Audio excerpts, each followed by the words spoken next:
अंगारकी संकष्ट चतुर्थी का आहे एवढी विशेष? तर कृष्ण पक्षातील संकष्टी चतुर्थी जी मंगळवारी येते तिला अंगारकी संकष्ट चतुर्थी म्हणतात. पण अंगारकीच का?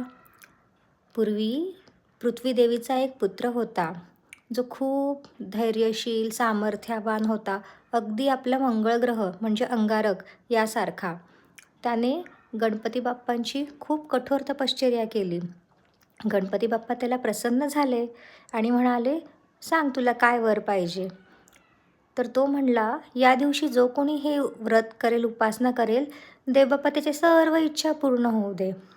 गणपती बाप्पांनी पण त्याला वर दिला की या दिवशी माझी उपासना केलेल्यांना 21 संकष्ट चतुर्थ्यांचे फळ प्राप्त होईल.